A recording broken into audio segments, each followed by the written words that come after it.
और ये दिन हमारे लिए बहुत खुशी का दिन है क्योंकि तकरीबन 1.5 साल के बाद हमारी पार्टी के राम और लक्ष्मण अरविंद केजरीवाल जी और मनीष सिसोदिया जी दोनों एक साथ इस सदन में बैठे हुए हैं। यही तो फक्र है और इसी वजह से तो मैं आज यहाँ बैठा हूँ कि कानून का राज है। अगर इनके पिताजी का राज होता तो मैं जेल में सड़ के मर गया होता। पिछले 2 साल से आम आदमी पार्टी को अरविंद केजरीवाल जी को परेशान करने में भारतीय जनता पार्टी की और उनकी एजेंसीज ने कोई कसर नहीं छोड़ी। देश में कानून का राज है, इसीलिए आज यहाँ बैठे और आपकी आंख में आंख डाल के कह रहे हैं कि चोट तो छोड़ेंगे नहीं तुमको। भारतीय जनता पार्टी ने उन्हें झूठे केसों में जो फंसाया, भारतीय जनता पार्टी ने 6 महीने उन्हें जेल में रखा, उसकी वजह से अरविंद केजरीवाल जी को इस्तीफा देना पड़ा और आज वो इस मुख्यमंत्री की कुर्सी पर नहीं बैठे हुए हैं जिसपे दिल्ली की जनता ने उन्हें बिठाया था। देश तो कानून से चलता है, लेकिन भाजपा 75 साल वाले कानून से नहीं चलेगी। उनको भी दुख है इस बात का। सत्र और ये दिन हमारे लिए बहुत खुशी का दिन है क्योंकि तकरीबन 1.5 साल के बाद हमारी पार्टी के राम और लक्ष्मण अरविंद केजरीवाल जी और मनीष सिसोदिया जी दोनों एक साथ इस सदन में बैठे हुए हैं। तो इस बात की सभी आम आदमी पार्टी के विधायकों को बहुत खुशी है, लेकिन हम सबके मन में दुख भी है। हम सबके मन में दुख भी है क्योंकि वो व्यक्ति, वो नेता अरविंद केजरीवाल जी, जिनको दिल्ली की जनता ने प्रचंड बहुमत से जिता के भेजा, भारतीय जनता पार्टी के षड्यंत्रों की वजह से, भारतीय जनता पार्टी ने जो उन पर कीचड़ उछाला, भारतीय जनता पार्टी ने उन्हें झूठे केसों में जो फंसाया, भारतीय जनता पार्टी ने 6 महीने उन्हें जेल में रखा, उसकी वजह से अरविंद केजरीवाल जी को इस्तीफा देना पड़ा और आज वो इस मुख्यमंत्री की कुर्सी पर नहीं बैठे हुए हैं जिसपे दिल्ली की जनता ने उन्हें बिठाया था। इस बात का हम सबको बहुत दुख है। पिछले 2 साल से आम आदमी पार्टी को अरविंद केजरीवाल जी को परेशान करने में भारतीय जनता पार्टी की और उनकी एजेंसीज ने कोई कसर नहीं छोड़ी। हमारे पार्टी के कोई ऐसे विधायक नहीं होंगे, कोई ऐसे नेता नहीं होंगे, कोई ऐसे मंत्री नहीं होंगे जिनके खिलाफ इनकी सीबीआई ने, ईडी ने, इनकम टैक्स ने, एसीबी ने केस नहीं किए होंगे। हमारे सब नेताओं के घरों पे रेड हो गई, उनके ऑफिस पर रेड हो गई, उनके पैतृक गांव पर रेड हो गई, मनीष जी के तो लॉकर पर रेड हो गई और मिला उनको क्या? एक झुंझुना। हम सब ने इतने सालों से देखा है कि जब सीबीआई, ईडी कहीं रेड करती है तो बड़े बड़े नोटों की गड्डियां मिलती हैं। सीबीआई और ईडी उनकी रंगोली बनाती है, सोने के बिस्कुट मिलते हैं, शेल कंपनीज के कागज मिलते हैं, अवैध प्रॉपर्टीज के कागज मिलते हैं। सैकड़ों और हजारों रेडों के बाद भी आम आदमी पार्टी के एक भी नेता से भ्रष्टाचार का 1 रुपया भी नहीं मिला भारतीय जनता पार्टी की एजेंसीज को। क्यों?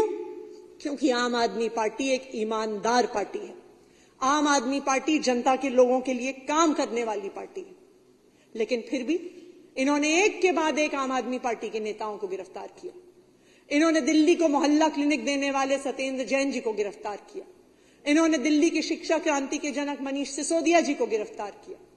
इन्होंने संजय सिंह जी, जो आम आदमी पार्टी के सांसद हैं, उन्हें गिरफ्तार किया। और जब इतनी कोशिशों के बावजूद भी आम आदमी पार्टी के दिल्ली सरकार के काम नहीं रोक पाए तो इन्होंने दिल्ली के लोकप्रिय मुख्यमंत्री अरविंद केजरीवाल जी को भी गिरफ्तार किया, सिर्फ षड्यंत्र रचने के लिए, सिर्फ दिल्ली वालों के काम रोकने के लिए, सिर्फ आम आदमी पार्टी को बदनाम करने के लिए। मैं 18-19 महीने बाद इस सदन में बोल रहा हूं खड़े होके, और ये मेरे लिए सौभाग्य की बात है कि भारतीय जनता पार्टी के तमाम कुकर्मों, कुचक्रों, साजिशों के बावजूद मैं सीना चौड़ा करके यहाँ खड़ा हुआ हूं। तो इसलिए खड़ा हुआ हूं कि ईमानदारी के दिखाऊं करता हूं। अभी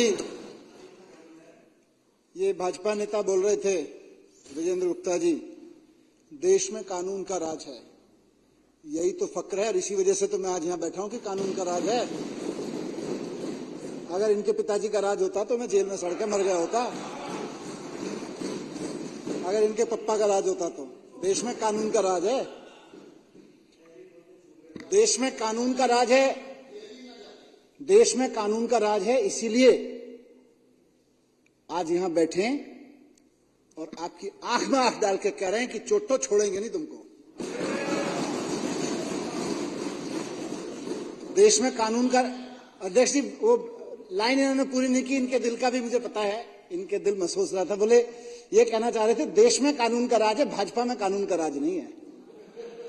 देश तो कानून से चलता है, लेकिन भाजपा 75 साल वाले कानून से नहीं चलेगी, उनको भी दुख है इस बात का। तो ये अब ठीक नहीं है। देखिए देश में कानून का राज है अध्यक्ष जी, प्लीज।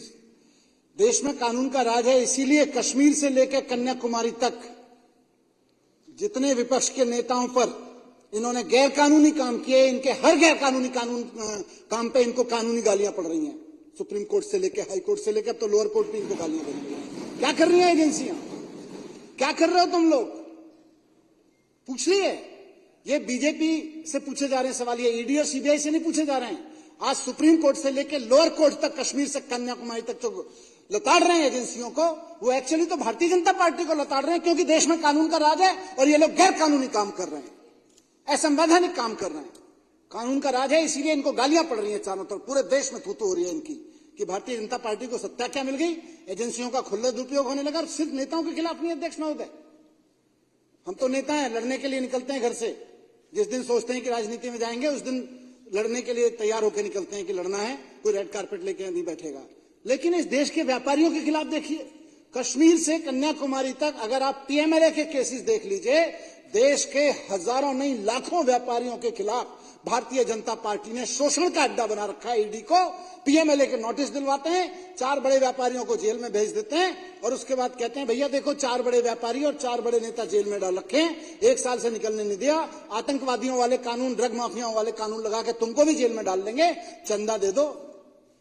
और चंदा देना पड़ता है बेचारे को। व्यापारियों का ऐसा शोषण कर रखा है, आप दिखा लीजिए।